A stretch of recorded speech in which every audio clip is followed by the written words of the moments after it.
del Padre, del Hijo, del Espíritu Santo. Buenos días. Vamos a iniciar este momento de retiro cuaresmal. Nos ponemos en la presencia de Dios. Pedimos su luz para que en este camino que hemos iniciado de 40 días se nos haga presente, nos dé su fuerza, nos acompañe. Qué mejor que pedir su ayuda diciendo, rezando la oración de Jesús. Padre nuestro que estás en el cielo, santificado sea tu nombre, venga a nosotros tu reino, hágase tu voluntad en la tierra como en el cielo. Danos hoy nuestro pan de cada día. Perdona nuestras ofensas, como también nosotros perdonamos a los que nos ofenden. No nos dejes caer en la tentación y líbranos del mal. Amén. Padre nuestro, del Espíritu Santo. Amén.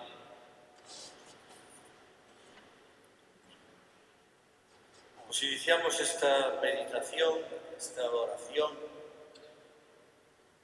de manera que mientras yo mismo voy desgranando pues, algunas ideas, ese tiempo sea aprovechado para recibirlas oracionalmente desde el corazón y que sean ya un tiempo de oración. Os he dejado 3 hojas, indudablemente no podemos ir detenidamente en cada uno de estos apartados porque el tiempo no es tanto, aunque sea un tiempo amplio, pero sí os puede quedar, para quien lo desee, como pues una ayuda de oración para que en otro día, en otro momento, podáis utilizarlas.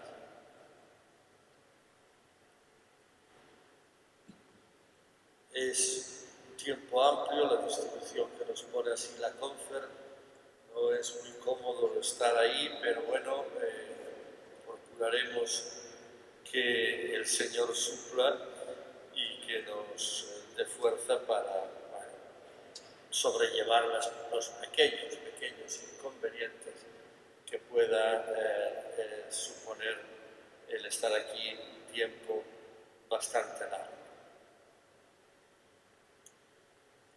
Tenéis la hoja que os he entregado, las hojas que os he entregado. Primero quiero hacer una justificación por el hecho de poner al padre Arrupe, Pedro Arrupe, como tema de este retiro. Lo he puesto por varios motivos. Primero, porque a principios de este mes de febrero, una religiosa que estaba en Roma participando en un encuentro que hubo de 300 religiosos y religiosas de 62 nacionalidades para preparar el jubileo del año que viene, el jubileo del año 2025 sobre la vida consagrada. Esa religiosa me decía que lo que más salió en ese encuentro de preparación del jubileo fue la necesidad de recuperar el valor profético de nuestra vida religiosa. Y en este sentido, el padre Pedro Arrupe fue un místico, fue un profeta, fue un testigo de esperanza al servicio de la Iglesia.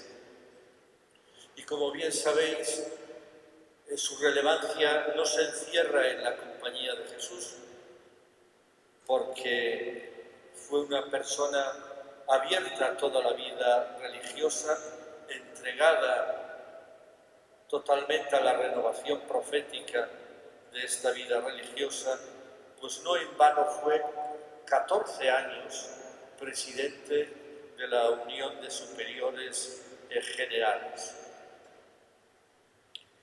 Arrupe en aquel momento fue más conocido pues por lo que decía, por lo que hacía, fue más conocido por fuera que por dentro. Era una persona con resonancias públicas. Pero lo importante de Pedro Arrupe es la fuente interior de donde emanaba todo.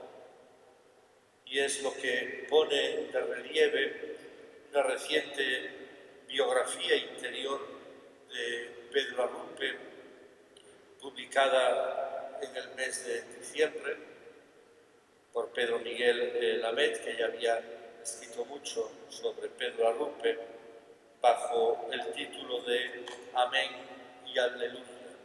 Amén y Aleluya, vida y mensaje de Pedro Arrupe, libro que me pidió el autor presentar allí en Madrid el día 30 de diciembre y sobre el que en esta revista de esta semana de Vida Nueva pues hay una reseña. Creo que es una personalidad interior que tuvo mucho que ver en toda la renovación posconciliar de la vida religiosa y que hoy hay que recuperar, como veremos que a lo mismo nos insta incluso el Papa Francisco.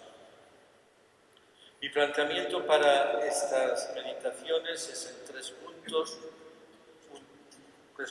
muy amplios, uno sobre la conversión desde lo concreto de mi proceso vocacional, otro sobre la llamada a identificarme con Jesús y otro sobre la llamada a seguir a Jesús sin obviar la cruz, sin obviarla, y teniendo siempre como referencia los testimonios escritos recogidos de Pedro Arrupe. Primero, conversión, tiempo de Cuaresma, desde lo concreto de mi proceso vocacional. A todos los niveles estamos viviendo una notable sensación de desencanto, a todos los niveles. Y también esa sensación de desencanto nos afecta en la vida religiosa. Estamos hoy en la vida religiosa muy marcados, tremendamente marcados por el pesimismo. Por eso el primer punto que os propongo es para crecer en estima de nuestra propia vocación religiosa como consagrados. Estimar, querer de verdad nuestra propia vocación. El Papa en el mensaje para esta Cuaresma subraya que para que nuestra Cuaresma sea también concreta, el primer paso es ver mi realidad y toda la realidad desde lo concreto. Renovar en esta Cuaresma la llamada y la vocación. Dios nos ha llamado desde una realidad muy concreta. Y paragonando las preguntas de los ejercicios que he hecho por Cristo, que hago por Cristo, que he de hacer por Cristo, diría aquello de ¿qué he hecho con mi vocación? ¿Qué he hecho con mi vocación? ¿Qué hago con mi vocación? ¿Qué he de hacer con mi vocación? Y orar estas tres interrogantes desde lo concreto. Porque mi vida religiosa ha sido y es concreta. Ni la puedo idealizar ni poner en una nube, no, es concreta. Y yo conozco, cada uno de nosotros conoce todos los entresijos de lo que he hecho y estoy haciendo con mi vocación.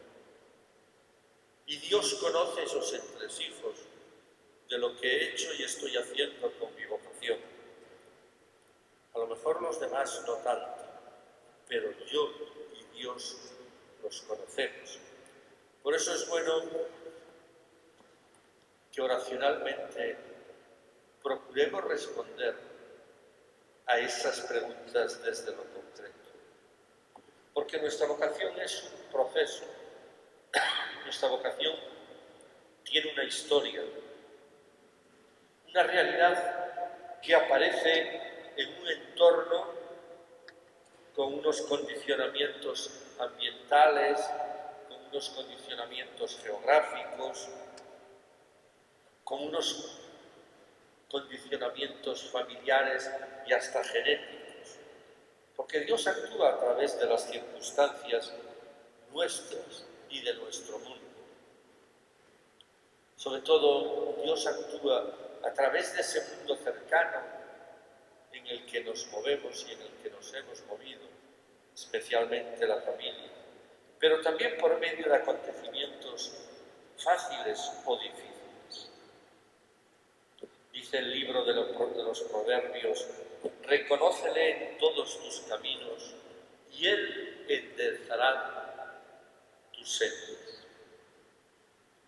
Generalmente el paso de Dios por nuestra vida, por nuestra vocación, no fue una irrupción violenta, una caída del caballo entre truenos y relámpagos como San Pablo.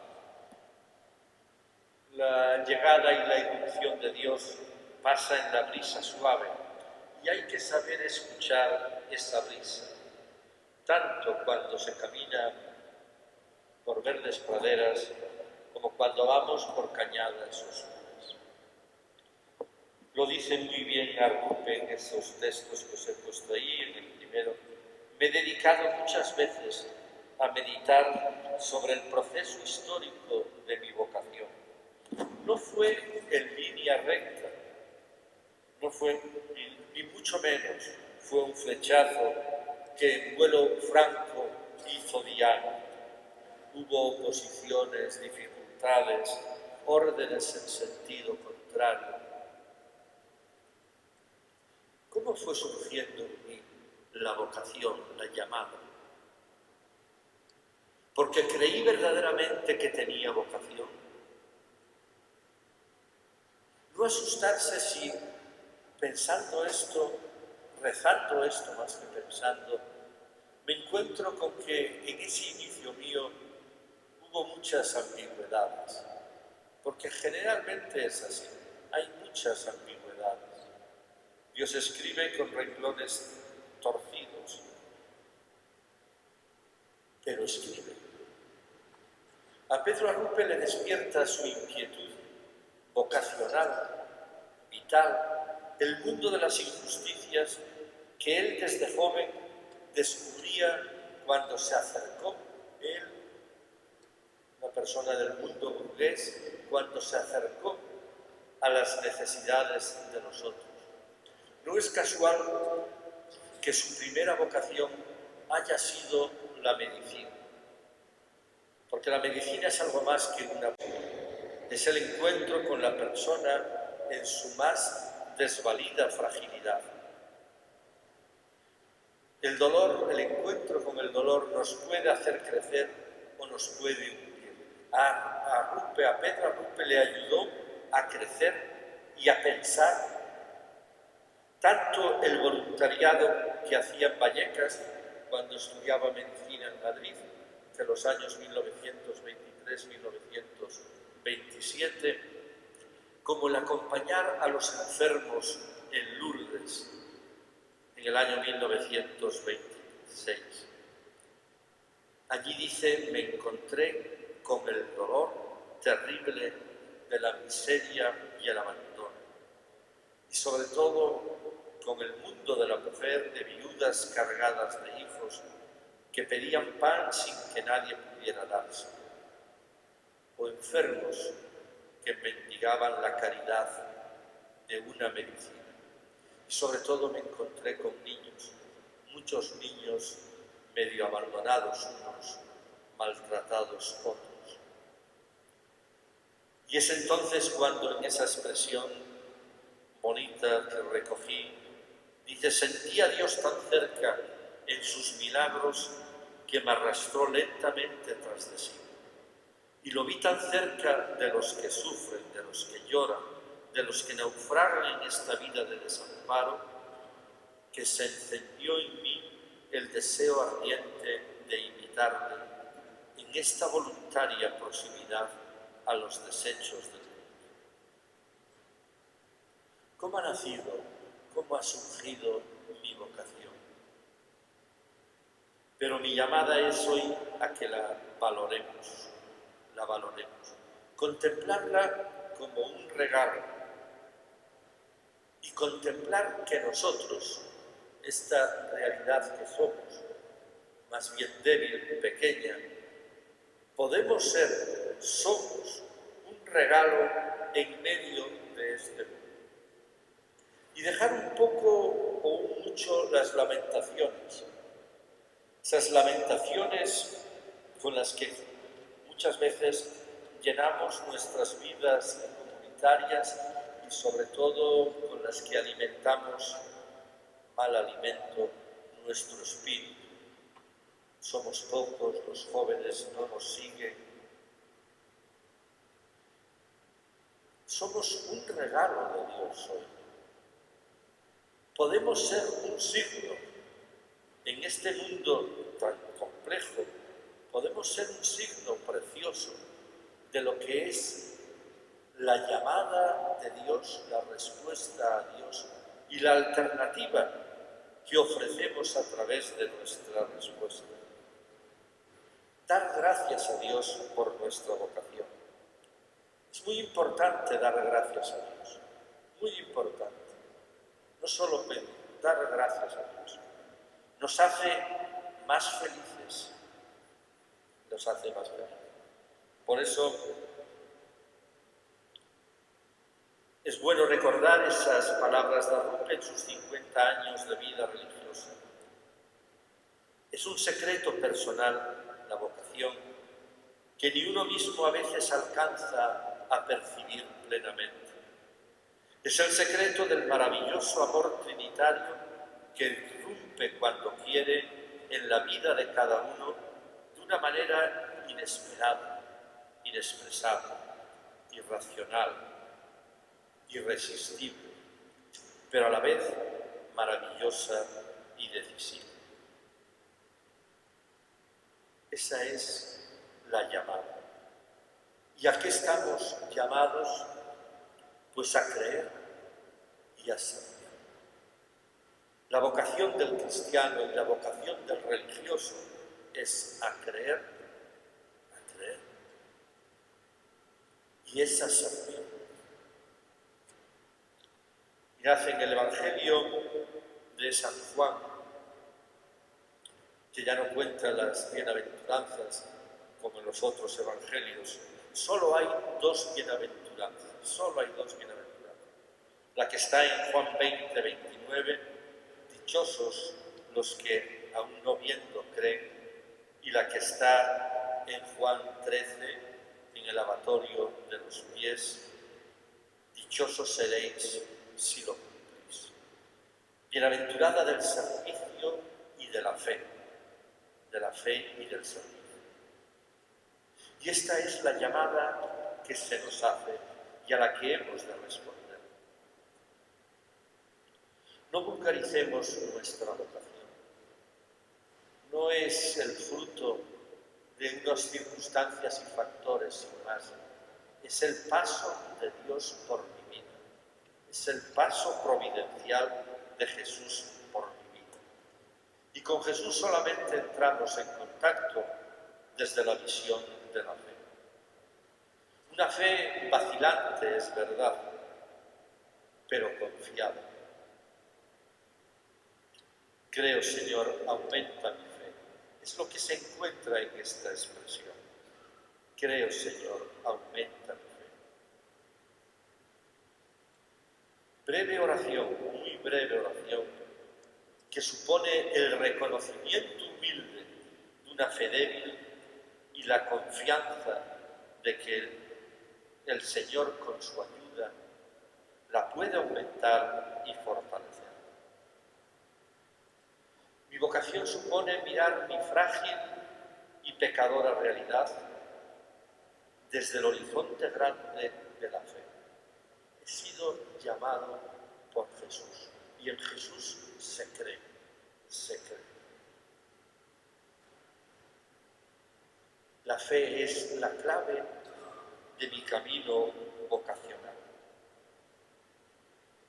Una fe que precisa mucha oración, mucha oración. Dice en aquel episodio de Marcos 9, cuando el padre suplica a Jesús que le quite el demonio a su hijo, es que después en la explicación es que los apóstoles, los discípulos no han podido liberar del mal espíritu. Y dice Jesús, es que del mal espíritu solo se libera a base de oración. Soy religioso, religiosa, de fe viva o de esa fe que no es ni fría ni caliente. Supone oración. En varios artículos sobre la oración de Arrupe se decía que en él la oración no solamente era un tiempo cuidado, abundante, sino que era mucho más, era una dimensión de fondo que condicionaba toda su vida. Una dimensión que estaba iluminada y enriquecida por las experiencias de la vida. No era una oración de huida, entendida como dimensión. La vida espiritual, la experiencia espiritual, tiene una fuerza muy grande dentro de nosotros. Nos integra en toda nuestra persona, todos los aspectos de mi vida. Integrar es poner en una misma dirección, tendiendo hacia un mismo horizonte, convergiendo en un mismo estilo, todo el conjunto de tareas de mi vida. Creer y servir. Juan 13, 12, 17. Dichosos seréis si lo cumplís. Juan nos dice que Jesús toma de nuevo el manto, se ha quitado el manto y ha dejado el puesto del centro para lavar los pies, y después dice, toma de nuevo el manto. No se quita la toalla, no dice nada de eso. Porque en la lógica de Jesús el manto es símbolo de autoridad, pero la autoridad sigue siendo servicio. Y dice, dichosos seréis si lo cumplís. O sea, si siguiendo mi ejemplo servimos y lavamos los pies. Es esa fe que se hace obras y que va más allá de las palabras. El amor se pone más en las obras que en las palabras, decimos al final de los ejercicios espirituales. Sabiendo que esas obras nos producen una profunda liberación y una profunda alegría. Esa frase de Rabindranath Tagore es verdaderamente sabia. Dormía y soñaba que la vida era alegría. Desperté y vi que la vida era servicio. Serví y vi que el servicio era alegría. Como el buen samaritano, hemos de servir, como lo hizo tantas y tantas veces Pedro Arrupe desde el comienzo de su vocación misionera, allá en situaciones complejas, difíciles, las conocidas de la bomba atómica en Hiroshima, sirviendo. Y por eso, para un momento oracional, os pongo ahí esas preguntas. que no son preguntas de rápida respuesta, sino para vivirlas interiormente. ¿Cuál es el tono hoy de mi vocación? La vivo desde la fe, desde el servicio. Reconozco los impedimentos que me roban la esperanza. Le pido a Dios liberarme de ellos, o me he acostumbrado ya a ellos y aquí estoy con mi malestar, pero siguiendo adelante, rumiando continuamente el desencanto. En el mensaje de este año del Papa Francisco dice: también hoy llega al cielo el grito de tantos hermanos y hermanas oprimidos. Preguntémonos, ¿nos llega también a nosotros ese grito? Nos sacude ese grito, nos conmueve. Y es lo que nos tradujo ahí. Mi vocación está afectada por el sufrimiento y la injusticia del mundo. O también ante eso, pues cierro los ojos, me hice solo.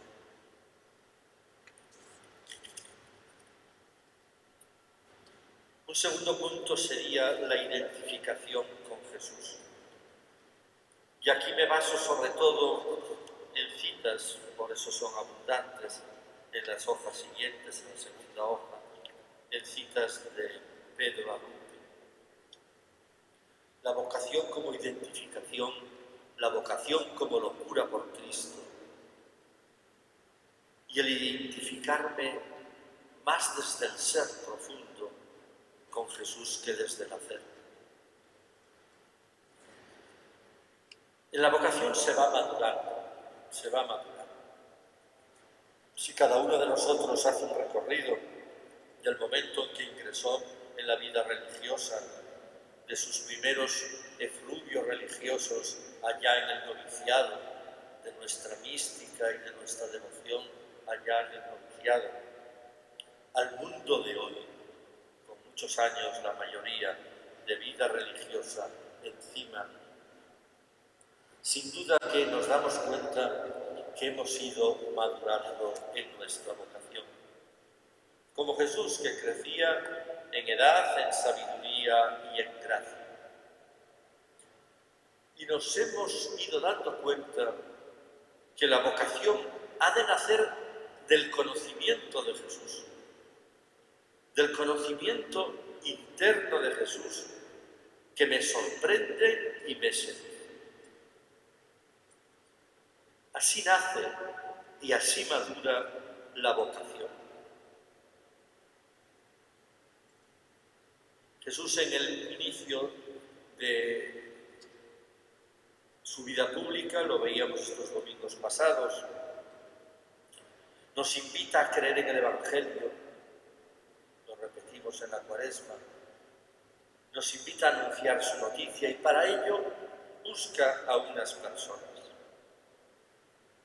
Y nos dice uno de los evangelios de Marcos que hemos leído estos domingos, que llamó a Juan, Santiago, Simón y Andrés. Claro, las vocaciones están descritas en el Evangelio para indicar el impacto de esta vocación, pero no es imaginable pensar que alguien pasa a tu lado, te dice ven y al momento te vas. Juan, Santiago, Simón y Andrés ya habían conocido a Jesús a orillas del Jordán. Eran discípulos de Juan, ya habían oído hablar de Jesús, ya habían vuelto con él a Galilea. Eso sí, se van cada vez fascinando más y más. Y por eso, según se desprende aquel texto evangélico de Marcos 1, 16, 20, estaban seguros de que merecía la pena dejarlo todo por seguirle a donde quiera que los llevase. Y esta es una excelente metáfora de lo que es la fe y la vocación, y de lo que es el camino vocacional. Conocerle, quedar fascinados y seguir. No se puede seguir a Jesús sin conocerlo. Y aquí siempre tenemos mucho camino por andar. La identificación con Jesús, fruto del conocimiento de Jesús, va siendo progresiva. Ahí tenéis unos textos. El amor personal hacia Jesucristo es absolutamente necesario y base para la identificación con Él. Para mí lo es todo. Para mí lo es todo. El rostro de Dios, dice, no sabría describirlo. No me lo imagino con un rostro, pero es algo que llena completamente mi vida y que aparece en la fisonomía de Jesús, el Jesucristo oculto en la Eucaristía y después en mis hermanos. Esos hombres que son imagen de Dios.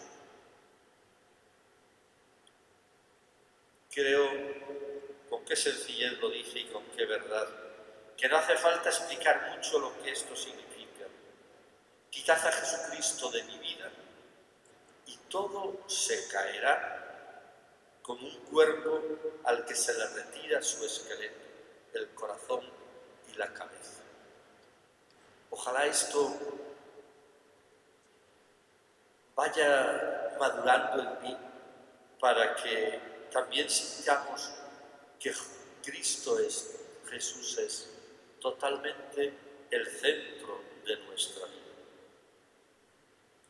Y ese Jesús da un paso más a Rupe, dice, ese Jesús es el que me lleva a ser muchas veces loco como fue Cristo. Porque como le dice en esa oración que le compone y que se la compone en pleno huracán de sus dificultades, en plena lucha de muchos ámbitos contra Rupe, en pleno huracán de dificultades escribe esa oración. Somos locos por Cristo. Locos por Cristo. Y qué bonitamente lo dice.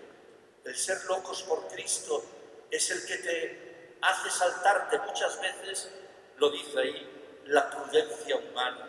Es el que me lleva a arriesgarme, a dar el salto. ¿Cómo lo subraya él también ahí? ¿Cuántos motivos teológicos, ascéticos, de prudencia humana se levantan en mi espíritu y tratan de demostrarme bajo apariencia de bien, con muchas razones humanas, que aquello que tú inspiras y pides es imprudente, una locura? No tienen desperdicio estas palabras. ¿Cuántas veces, cuántos motivos la gente me lo dice, la gente prudente y mis consejeros y los teólogos que me ayudan, me dicen que lo que estoy pensando es una imprudencia. Bajo apariencia de bien me lo dicen. Tú, Señor, según eso, fuiste el más loco de los hombres, pues inventaste esa insensatez de la cruz. Oh Señor, enséñame que esa insensatez es tu prudencia, Y dame tal amor a tu persona para que yo sea también otro loco como tú. Muchas veces podemos pensar, viendo la figura del Papa Francisco, los ataques que está recibiendo, las críticas brutales que está recibiendo, muchas veces podemos pensar en que Francisco está inspirándose también en Pedro Acuña. Francisco tiene una gran devoción por Ana, una gran devoción por Ana. Se conocieron mucho y tiene una gran devoción por Ana. Recuerdo perfectamente la emoción que nos produjo la primera vez que fue el Papa Francisco a la Iglesia Madre de los Jesuitas en Roma, al Jesús, a celebrar la Eucaristía el 31 de julio del 2013. Se le pregunta a ver cómo va a ser aquella Eucaristía. Los jesuitas nunca fuimos muy duchos en liturgia, cómo va a ser todo aquello, y él dijo, no, una misa totalmente normal, solamente tenedme preparado un ramo de flores para al final de la Eucaristía acercarme a la tumba de él. De él aprendió esta locura. Y la vida religiosa sin esta locura y sin esta identificación, hermanos y hermanas, se puede quedar peligrosamente vacía sin esta locura. Esta locura es la que nos lleva a identificarnos desde el ser, más que desde el hacer. Desde el ser, más que desde el hacer. Y esto dicen que se reflejaba mucho en Pedro Arruda.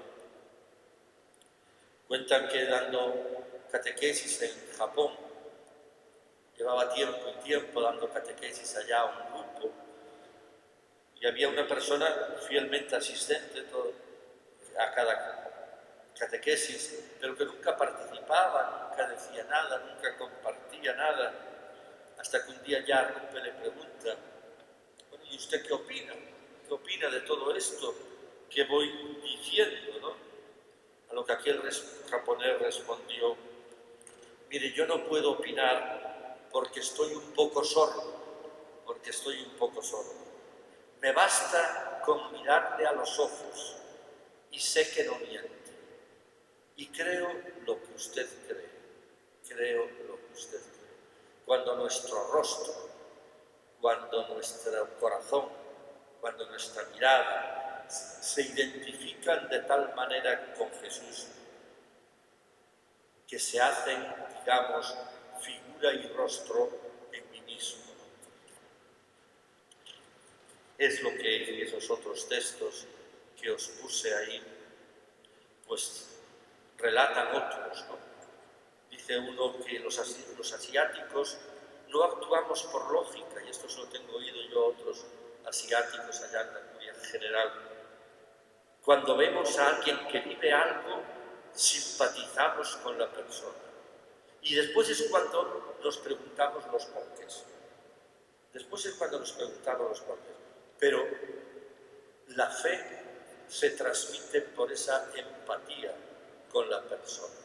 Es aquello que le ocurrió a la madre tan conocido, que le ocurrió a la madre Teresa de Calcuta allá en la ONU, cuando tiene una charla y al final se acerca uno de aquellos políticos y le dice, mire madre, yo soy ateo, no creo, no soy creyente, pero si Dios existe, tiene que ser algo muy parecido a usted.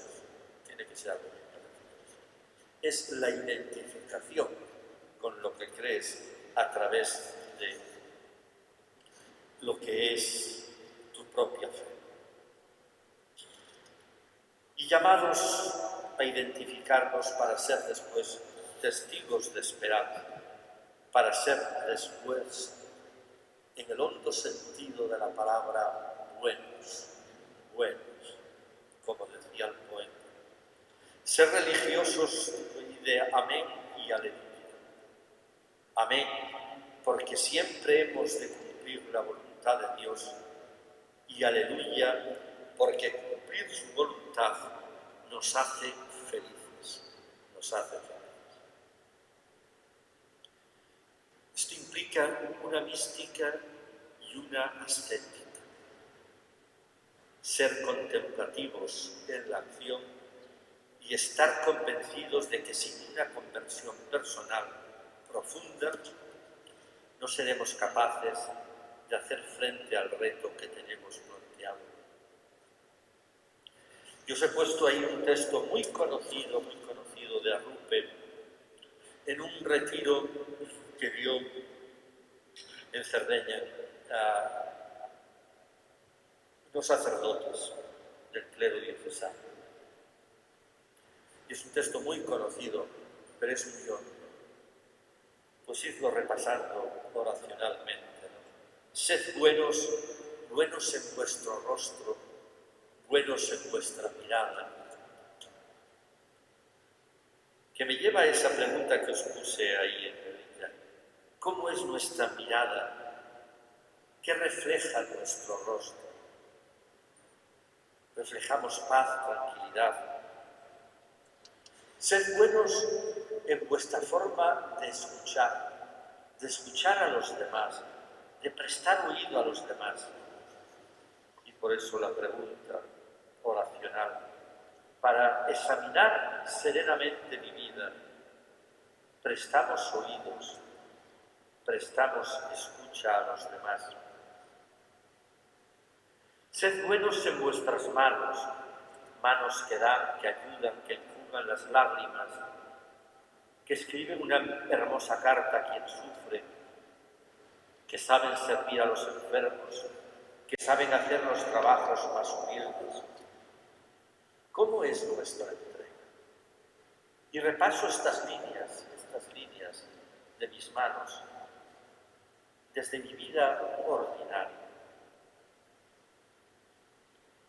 Y termina aquella locución con la llamada a ser santos. Y también tiene esta llamada un cierto aire de locura por Cristo. El salto encuentra 1000 formas aún revolucionarias para llegar a tiempo, allá donde la necesidad es urgente. El salto es audaz, no es una persona ensimismada en su mundo. Después los pobres los ponemos tan feos en los altares, con esas caras raras, con esos gestos tan... No, el santo es audaz, es ingenioso, es moderno. El santo no espera a que vengan de lo alto las disposiciones a tener una visión. El santo supera los obstáculos y, si es necesario, quema las viejas estructuras superándolas, pero siempre con el amor de Dios.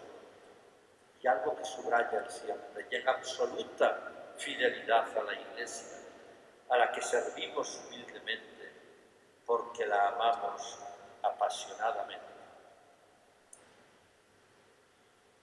Vivo la sana tensión de responder a la llamada de ser perfectos, como el Padre lo es.